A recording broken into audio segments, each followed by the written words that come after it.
Sad put it log. inside her vagina, and I was like, oh man, I just wanted to be I wanted to be a Yule log. I know you did. I know you wanted to be a Yule log. What did it feel like to smash those women's teeth out? You know what? There was a strange part of me that was incredibly satisfied. Oh, you enjoyed it. Let's get him off the stand. Let's Get him out of here. Objection. Bundy's like, keep him up there. The log did it. That's what people don't understand about this whole story. The log did it the whole damn time. So the biggest physical evidence that, the biggest thing that sunk Bundy was the bite impressions on the woman's butt. They did castings of his teeth. And then Daryl Hammond did them on SNL. I love those bite impressions Daryl Hammond did. That's great. So what happened in Chi Omega House, Henry? So, what do you mean what happened? Why did you get kicked out? Well, it's because there was a time period where I went to like 3 frat parties in my life. And one time I went to a party and it was exactly that, where it's like I was a young man who knew a little bit about serial killers. And there was a thing called the Bundy Trail. Back behind the Chi Omega House, there was this dirt road that was called the Bundy Trail that people would dare each other to walk down when you're super drunk. You'd get super high, walk the Bundy Trail, and be like, oh, I'm gonna rape, you know? And no one ever did. No. You know? It's been used. It was already all done. Of course, it's all done. Yeah. But I just, you know, of course, where it was just like, and so there was a party at the Chi Omega House, and I went in there. And it was just the standard, just kind of hang out, You brought your log drinking. as well. Yeah. So I had little Google eyes on it and be like, remember? Yeah. But no, I was sitting there and it was just the standard, just, you know, all I had to do was like, so this was the Ted Bundy house, right? And everyone's like, okay, so you're going to go. Get out of here. All right. You know, I just wanted to check, you know.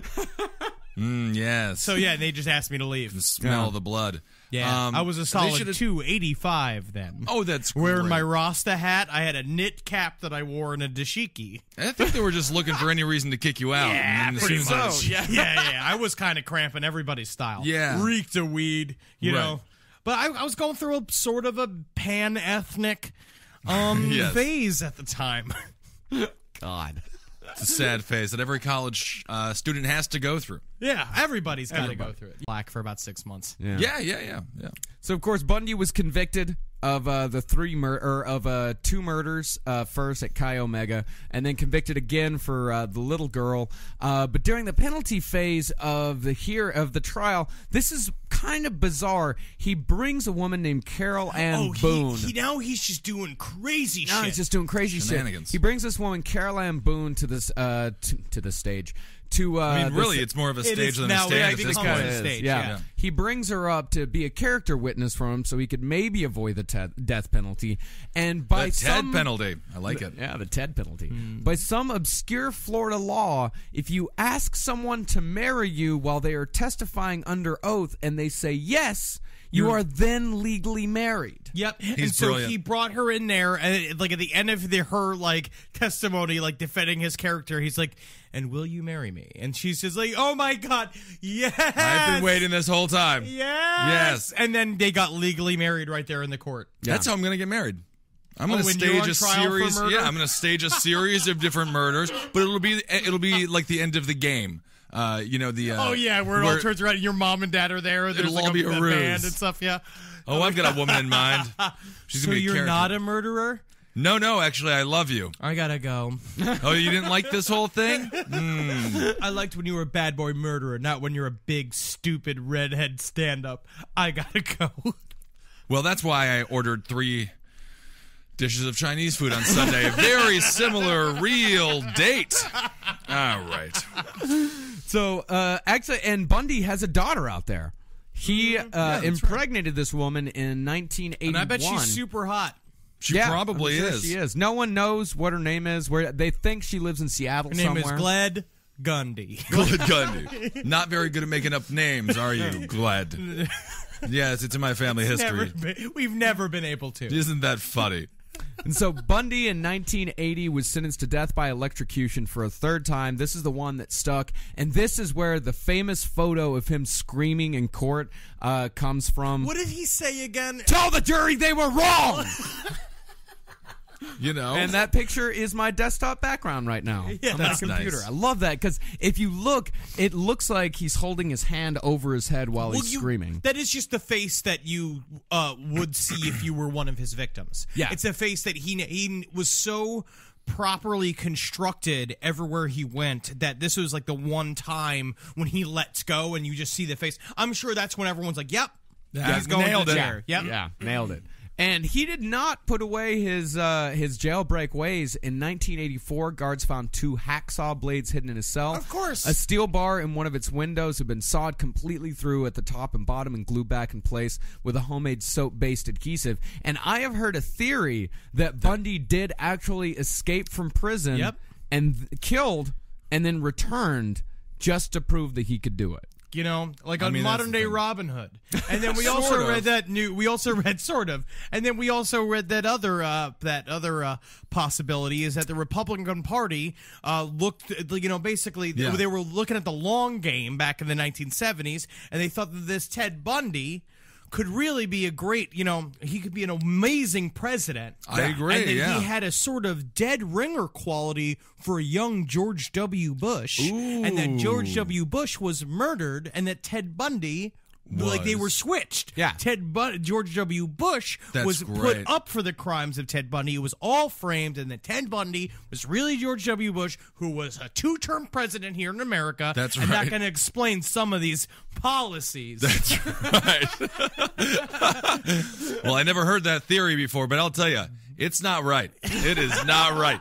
No, that's great. I You don't believe even it. want to hear about the theory about how Bundy correlates his life correlates to the rise of Israel. Yeah, that's we'll get kicked off to the air. For Yeah, something Well, like that. I mean, we'll never work again. This if is we always go the part into of the that show where one. I slowly back out of the room and I come back in 45 I just seconds. love getting those emails at 12:45 where Marcus like actually found like because you know normally we do serial killer stuff. There's very little like full conspiracy theory Yeah, stuff. right. But then you sent me that one thing where like Ted Bundy equals rise of Israel, and I was like, oh, I can see it. Yeah. Oh, that didn't even get into the Illuminati stuff. Oh, yeah, but there of is a course. Bundy family that is involved in the Illuminati that is not related to Ted Bundy. Yeah, I they're see. the Bundy of the donut community. They make fabulous donuts Right, right. Bundy's filled nuts. with girls' fucking blood. There was also the Married with Children theory that's why they named them the Bundys because they're supposed to be the worst white family in America, and most of the writers on Married with Children were African American folks, and that was the whole reason. like a they big named joke. Huh. Oh, that's really interesting. Yeah, that's amazing. Well, so let's get into some. We want to hear some of what Ted Bundy has to say. So now, during this time period, Ted Bundy, he becomes a serial killer college class on his own because he spits out some theories that are both either retarded and then also dead on, where it's he dissects himself. Because the thing is that there is no Ted Bundy. Yeah. Ted Bundy is a figment of his own imagination. He is a hollow person that he can fill himself with whatever identity he wants. And it just so happens to be that, you know, the thing that gets him the most excited is rape and murder and stealing and all of then escaping from prison. He loves to escape from prison. Yeah. But, you know, there's not much else going on behind the eyes. Yeah. Well, it had been years when the FBI's Behavioral Sciences Unit, they had been trying for years to get an interview with Ted Bundy to really figure out how this guy ticked, what was going on with his fucking insane serial killer brain. And they kept sending their senior officers after him, and he wouldn't talk to any of them. And finally, there was a young guy who was in his first year at the unit, and he was like, can I take a crack at him? And, you know, and they thought, sure. They thought sending someone who was young, naive, kind of pliable, it would play on Bundy's ego a And little it bit. worked. It completely Because worked. exactly what it was. It was this, he came in, he played this sort of angle of like, gosh, I need to know more about this so I can be better at my job. Like, and Golly, you know Mr. everything. Bundy. Yeah, Yeah. and he spilled his guts, and that's what there's a movie, another Bundy movie where Carrie Elwes plays Ted Bundy, and it's all about this. It's about the confession. Oh yeah. Yeah, because he did I like not that give one. the confessions until the day before his execution. Yeah, the full confession. The full confession. Yeah. Because then he gave another false confession, which is what he blamed everything on porno. And then those full confessions didn't come out until 2005. Yeah.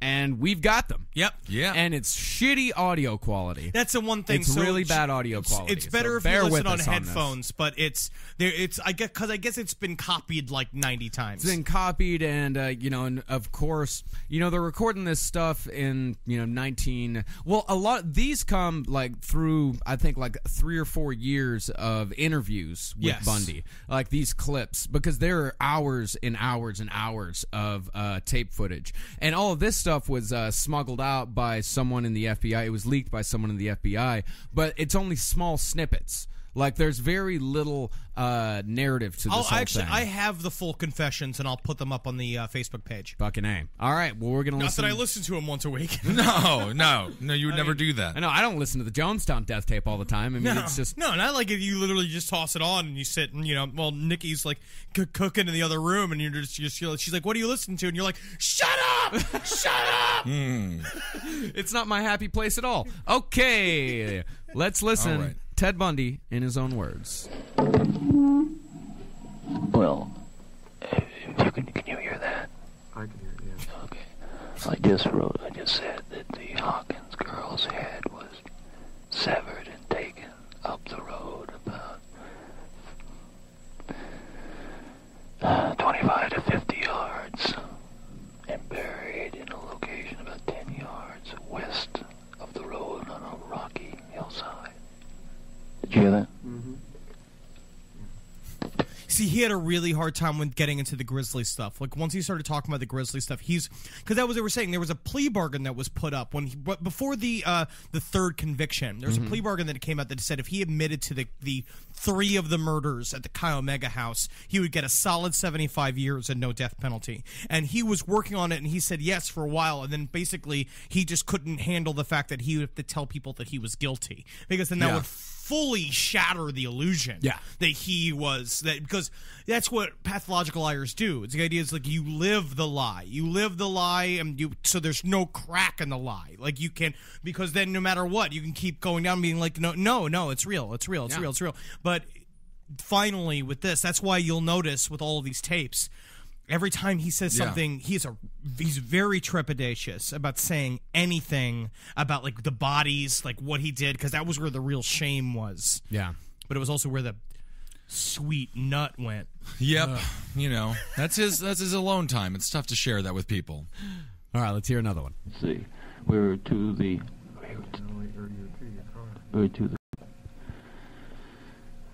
Talking about Georgianne Hawkins here.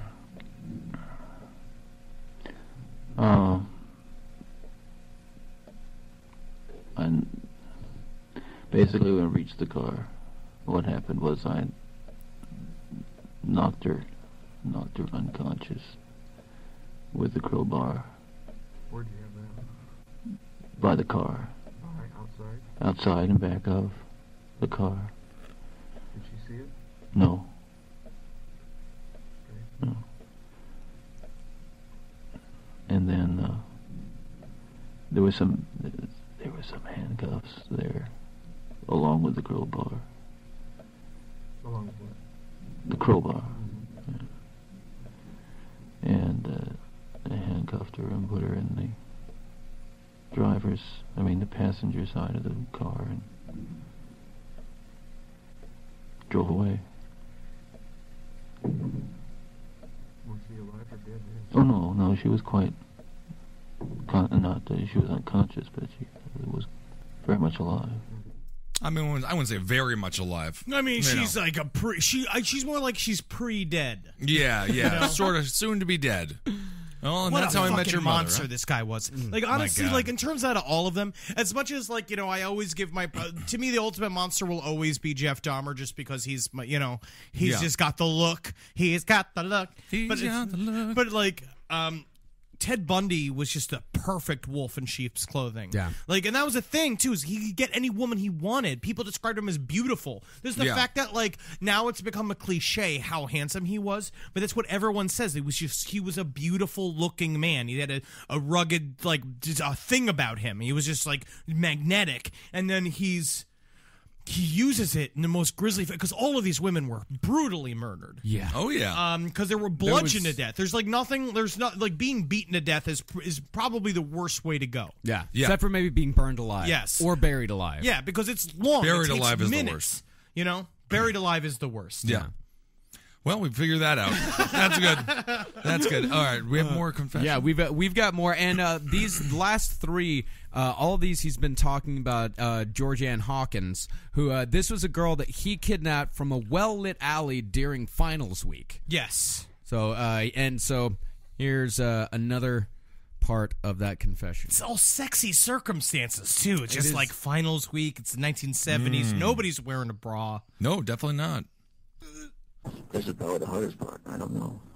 I know we're talking sort of abstractly before, but well, we're getting right down to it, and we'll talk about it. It's just I hope you understand. It's not something that I find easy to talk about after all this time. One of the things that makes it among the things that makes it difficult is that at this point she was quite lucid, talking about things, about some. It's funny. It's funny, but it's odd. It's funny, but it's not funny. Things people say under those circumstances. That is hilarious. And she said that she thought that she had a Spanish test the next day, and she thought that I had taken her to help tutor me for a Spanish test. Tutoring for a Spanish test. Yes, I'll teach you the word muerto. Oh, there we go. Spanish. Nice. And we got one more that is actually, I think this one's kind of funny. But I mean, where he's got a sense of humor. where he's talking. This is him talking about his process during his control days of the trickery of the cast and Yeah. all that. Oh, sure, yeah. I threw away the briefcase and the crutches and all that stuff. Yeah. And the crowbar, everything. Handcuffs, everything. I'd get mad at myself a few weeks later because I'd have to go out and buy another pair. I mean, it's not comical, but that's what would happen. Yeah, He's like, it's not comical, but it's kind of funny, you know. I don't expect you to get it, but I think it's I got a weird sense of humor though. It's kind of a joke with myself, you know. Yeah. It's got to be. I mean, how many crutches did he buy? You know, A shit ton. Just a lot of crutches. That's got to be a Has to red be. flag. That needs to. Oh yeah, just dumpsters full of crutches and Yeah. old and fake casts and shit. So, Mr. Bundy, you never really seem to be hurt. Yeah. Yeah. I like how they No. feel my armpits. Does that make you feel better? You Okay. like that explanation? Well, whatever. We gotta ship them. We gotta sell them. So, might as well be sold to you. Another thing that he said during the confessions, he said, "Guilt doesn't solve anything. It hurts you. I guess I'm in the enviable position of not having to deal with guilt." He's a lucky man. That is true. I mean, he was just built to it. It's like an ultimate predator. He's a shark. Yeah, and he said, and of course, going back to the possession of people, he said first it was the possession of objects, then it was the possession of, I guess, the possession of a person's sexuality, and then finally the possession of the remains. He Yeah, and then possession decapitated. of Hummel figures. He had over 95 Hummel figures, came all over him. He decapitated 12 of his victims with a hacksaw and kept at least one group of severed heads, probably the 4 found on Taylor Mountain, in his apartment for a period of time before disposing him. Yeah, and then he Just called the looking at him. Beatles. You know what I mean? And he's like, Ringo's coming here, over here Ringo. again. Ringo wants soup. Ringo wants soup. Oh, Remo's getting that fucking soup Ah, yeah. tonight. Nut soup. Soup de jour. What is that? Soup of the It's day. semen. Oh, I see. Another investigator said that this right here, I've been reading up a lot on the heavy hitters lately, and I think this right here really does distinguish Bundy from Gacy. Is that he said that when he described the Issaquah crime scene, it was almost like he was just there, like he was seeing everything. He was infatuated with the idea because he spent so much time there. He was just totally consumed with murder all the time. But when Gacy would talk about his murders, He was just like, no. Yeah. He puts it away. Yeah. Where John Wayne Yeah. Gacy, like, that's where the it's the different things where it's like John Wayne Gacy really felt that his front personality was who he was. Yeah. I mean, like, whether or not that's a lie or not, because it could actually be the truth that the front John Wayne Gacy could have been the real Gacy, and that the murderer Gacy was the shadow Gacy. I think that's the truth. But Ted Bundy, the real Bundy, was that was the only person who had any aim in life. Was the shadow Bundy? Who's the real Bundy? Yeah, the real Bundy was the murderer Bundy. I mean, that's the only Bundy. What other thing did he have in society? Gacy was, he had a job. He just wasn't good. You know, It's true. It's like he was Gacy validated ran a by company. society. yeah, you know? Gacy ran a company. He was a Democrat. He was a chair in the Democratic Party. Yeah, Ted Bundy always he had fancied himself a politician, but he could never do it. No. Yeah. And like any lady listener of last podcast, it's like, how many times have you had a boyfriend, or even like anybody who's had a boyfriend that like, he was always like, yeah, I'm gonna be in a band, but he just no, sat you're not. around just like, it's like, no, you're not. You're doing heroin, though. I see you're onto heroin now. That's good.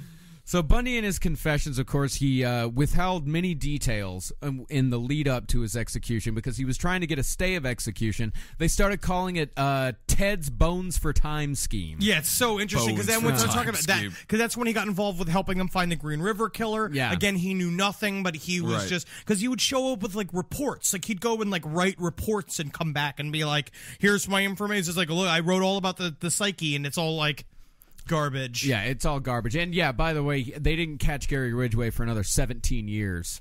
Yeah, he it's did just kind of a nothing. myth that Yeah. Bundy helped out. No, with. he's It like was- a government yeah. consultant. Yeah. Yeah, he did absolutely nothing.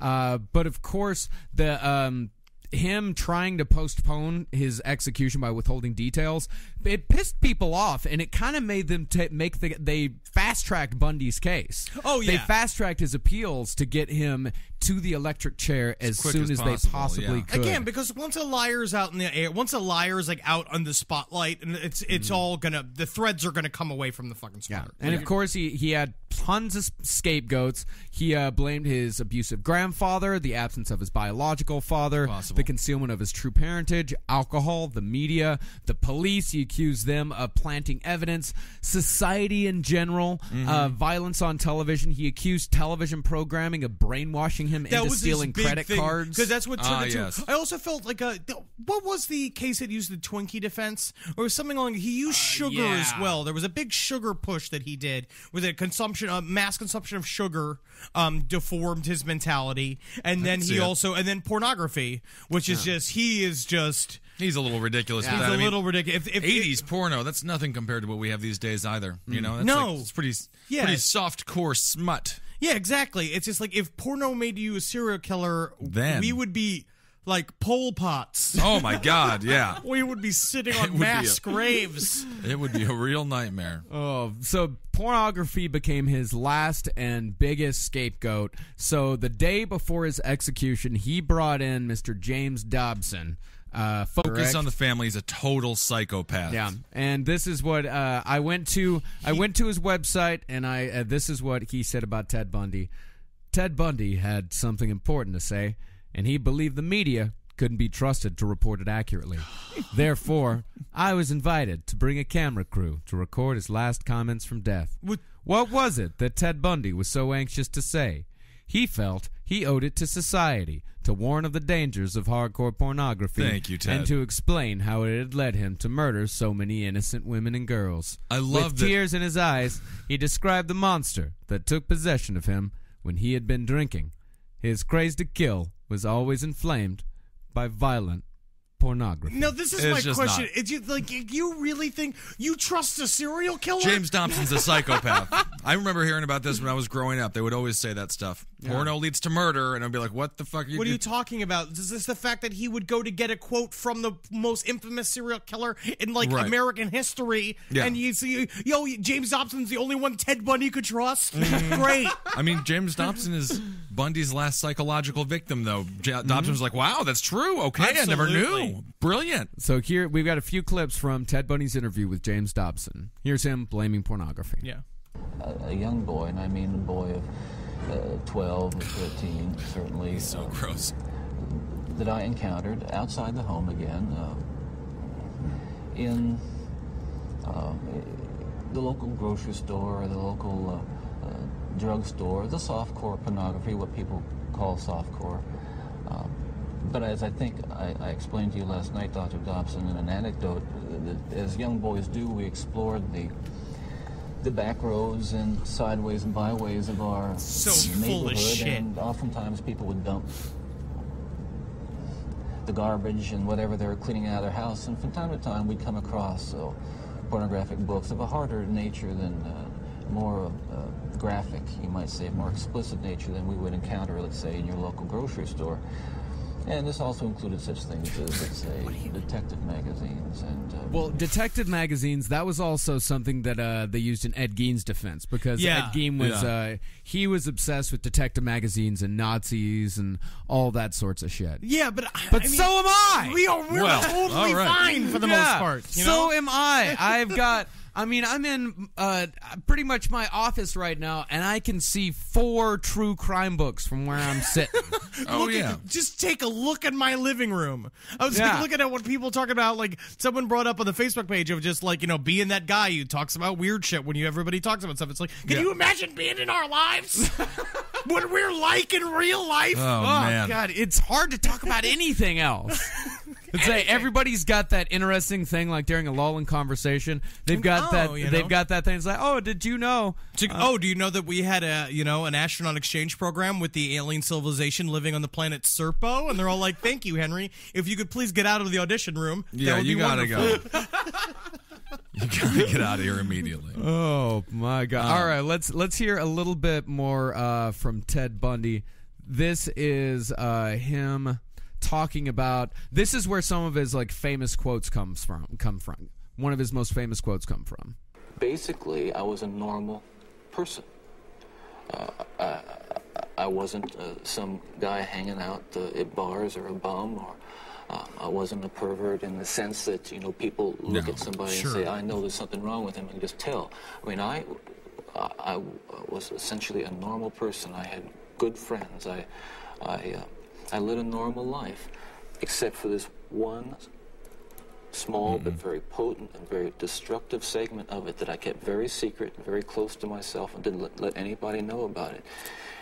And part of the shock and horror for my dear friends and family years ago when I was first arrested was that there was no clue. They looked at me and they looked at the all-American boy, and I mean, I wasn't perfect, but I want to be quite candid with you. I was okay. Okay, I was. The basic. Okay. He was unemployed. See, but this is also like that's where the lie comes in too, where you feign having like, you know, a humility and all. What a fucking bag of shit. He never said a single true word in his life. No, he was born that way. Like, I don't believe that the grandmother being the mother and all of that. I don't believe in any of that forming your fucking personality. You were just born hollow, and you just got the right set of circumstances where it's like, I mean, he could have been a CEO of a company. You know what I mean? Like, that happens. Maybe. Yeah. Most sociopaths become CEOs of companies. Yeah, and you just figure out how to temper that. You either figure it out, you either find the thing that, because possessions is what he was talking about. If he had gotten a job where he was making millions of dollars and could have bought everything he wanted, he would have just been, I mean, I know it's like, this is not excusable, but he probably would have just been doing rough sex with prostitutes while he had a family on the side, like any fucking Republican senator now. Yeah. I mean, that's, you know, like just do. fucking boys in a fucking truck stop bathroom and then going home to your family and going against homosexuality on the fucking news. Well, here's what he said of what he would be without pornography. Because according to Ted Bundy, without pornography, that's who he would be. That's what he would have been. Here's let's hear what he has to say about that. What would your life have been like without that influence?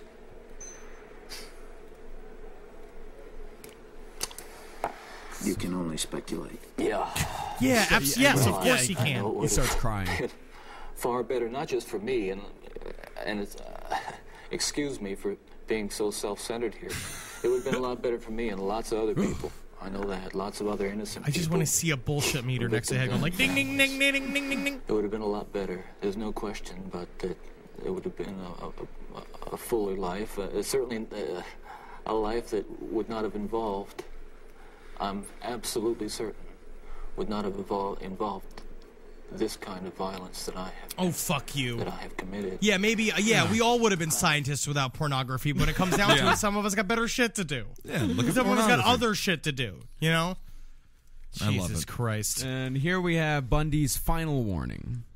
And what scares and appalls me, Dr. Dobson, is when I see what's on cable TV. Some of the movies. I mean, some of the violence in the movies that come into homes today was stuff that they wouldn't show in X-rated adult theaters 30 years ago. This stuff... The slasher movies that you're talking about. That stuff is, I'm telling you, from personal experience, the most... that is graphic violence. I love getting on moral screen. criticism from Ted Bundy. Particularly as it gets into the home to children who may be unattended or unaware that they may be a Ted Bundy who has that vulnerability to that predisposition to be influenced by that kind of behavior, by that kind of movie, that kind of violence. There are kids sitting out there switching the TV dial around and come upon these movies late at night, or I don't know when they're on, but they're on and any kid can watch them. It's scary when I think what would have happened to me if I had seen. I mean, scary enough. I mean, that I just ran into stuff outside. You are the monster these movies are based on. Yeah, you did it. You did the crimes. That's He's so funny. full of shit. Yeah. It's so fun though, because it's like real fun. I love it. When you find somebody like that, it's just Right. how serial killers just sort of are also like archetypes of people where it's like Dennis Rader's the nerd fucking dickhead boss that you have in your fucking Right. office job, and then Jeffrey Dahmer is just that. Jeffrey Dahmer reminds me of the kid I knew named Thomas in elementary school who used to wear his Boy Scout uniform every single day and eat his own boogers with 2 fingers, and everyone fingers. just like he just never had a place in life, and he committed suicide. Did he at really? the age of 15? It's pretty rough, but Yeah. he lived like he just never fit into society. He lived a long, good life. He lived what he had to live. double Yeah. digits. That's what And we're then going John for. Wayne Gacy is like, that funny big dude who's really charming and you never know would Yeah. have like a whole secret life. It's Yeah, great. yeah. You don't never really like. He's those guys. I know we've all hung out with the Gacy before, where he seems like a real fun. Yeah. Pat you in the yeah. back, Yeah, like it's- buying cigars and whiskey for everybody. And it's like, yeah, you should come by my apartment. I do all these rope tricks. Yeah. Then you eat his office Lunchable, and you find a whole other side to him. Yeah. Nope, he's the guy when you eventually go and hang out with him, just mano y mano. Those That's long when- silences where he's got the beer between his knees and just being like, I just got a lot of regrets. Yeah. And you're just Yeah, sitting it's there not like, fun well, it's about time for me to be going, But you know what? I think we have to save Gacy because I think he's going to be our next heavy hitter. No, absolutely. Yeah, Gacy's so our we're gonna next be heavy hitter. But Bundy, to wrap it up, he died in the electric chair at 7:16 a.m. on January 24th, 1989.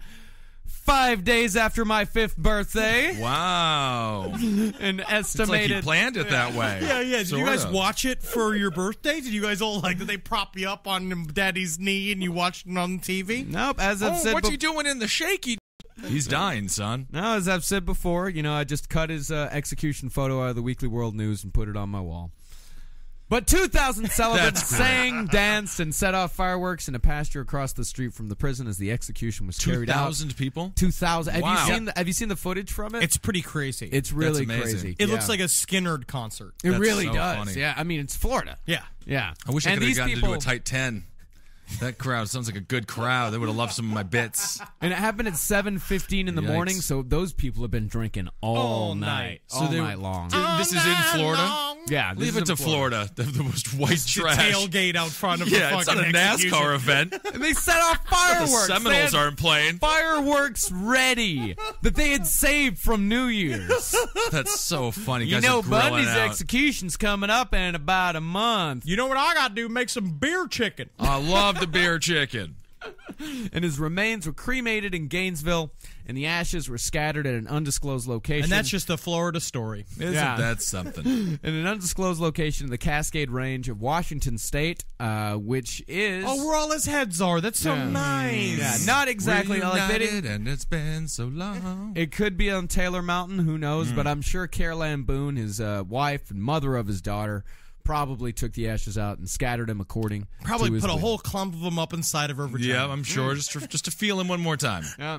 And there are, so many other murders that could be attributed to this guy. He countless, because he traveled. He traveled from state to state. God knows whatever he picked up, like hitchhikers. Yeah. Oh yeah, it's like Henry Lee Lucas, who is another big hitter that we will also cover. Of course. Mm-hmm. Yeah. All right. Well, that's Theodore Bundy. Yeah, we put a bow on that. Yeah, bow it up, Bundy. All right. Can we go out? Can we listen to one more dulcet tunes of Margaritaville right before? I like.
There's no place to escape to. This is the last podcast. On the left. From your glade. That's when the cannibalism started. What was that?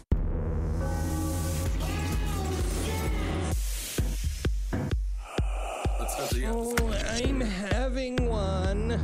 What? Someone Ben got the lead A to Z. She showed me this porno where this girl is having an orgasm, and every time she has one, she goes, "Oh, I'm having one." Oh, that's great. Which is just, that's the worst way to have one. Yeah, no, it's Oh, I'm having one. same dialogue as a fat guy at a buffet at an old country buffet when he's looking at the chicken tenders or No, something. but he's saying, "I'll have 9." No, I don't want. But he just says one at a time, I'm having one again. A heart attack or a stroke? Edgewood Part 2, everybody. We're doing it. Edgewood Part 2. Yes, we're back in here. I'm sorry, I was just perpetually having an orgasm. I'm having one. I love the way you come, Henry. You're the first person to ever say that. Well, that's why we have a soul connection. It's true. We're gonna get into the heavy drug abuse and the heavy drug use in this episode, so it's gonna be fun. We brought up in the last episode a bunch of different ways the government has basically tricked soldiers into being tested, and someone brought it up on the Facebook page. It's true. It's something our soldiers have gone through a long time. Yeah. To be honest, I didn't even think about it, but I remembered my uncle was a part of the. Basically, he was a part of one of the first battalions in Vietnam. Oh yeah, the pastrami troop. I remember the pastrami troop. They brought knishes to the locals, but they were distrustful of them. They said they thought they were booby traps. But he was sprayed with some of the original, basically with the original tests of Agent Orange, and caused all of my cousins to be retarded. So I know that this happens all the time. And now people that think that was a joke statement, that is not. You actually have a lot of mentally disabled cousins. All of my cousins have some form of some sort of mental disability. I'm the only one who's as sharp as a tack. Mm-hmm. That's very interesting. We have a case study, the Zabrowski case study. Well, speaking of Vietnam, one of the guys that was subjected to the drug testing at Edgewood Medical Facility, he said that the time spent there under the care of these experiments was worse than 2 tours in Vietnam. Well, I mean, to be fair, they had a lot of drugs in Vietnam, but they also had prostitutes. So he's just like, oh, yeah.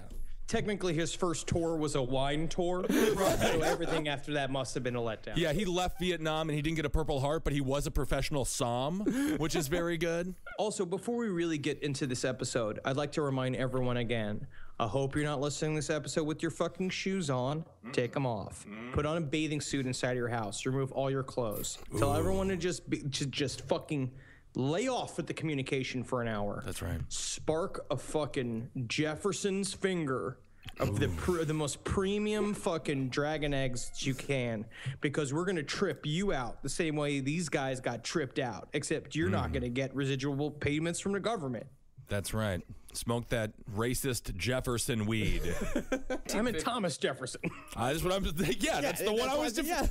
Not the one that was moving on up. Even though that's actually a good way to put it, you're gonna smoke weed because it gets you high. You know, Jeffersons are moving on up all the time because they're high all the time. Good point. Good point. I'm having one.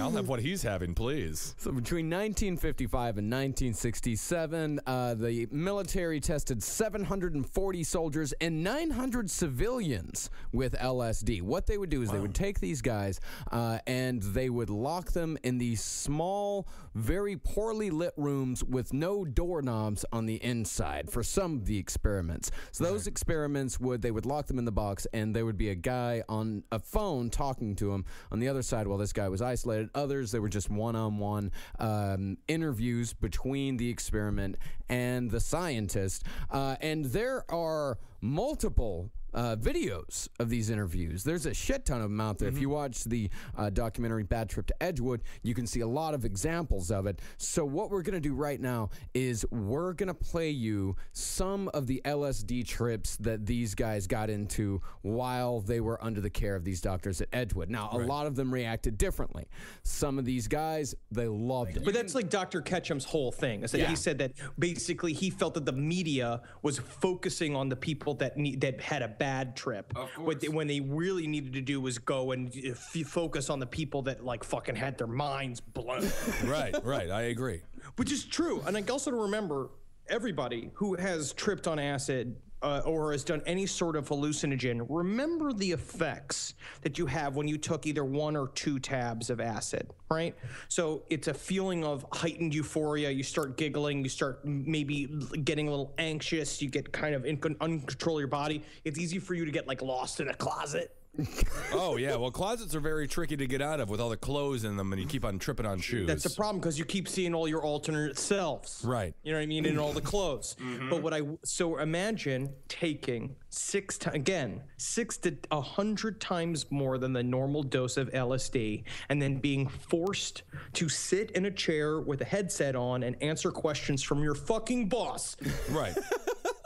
Even if you were just working at the Piggly Wiggly, it's going to be a hard time. Well, I'm sure there's countless people working at Walmart right now tripping nuts off of mushrooms, and they just keep on marking the same mac and cheese box with the 69-cent stamp, and they haven't moved off that box in 3 hours. But imagine if instead of it's the assistant manager Herman fucking hassling you while you're tripping balls, instead it's like Sergeant at Staff Henderson, and he's got a fucking crew cut, and he's telling you how the Vietnam War is going to go on for another 9 years. I can only imagine he's animated like a Crumb cartoon. You can just see the saliva spit from his mouth, and every single drop you can feel hit your face as if it's 1,000-pound weight.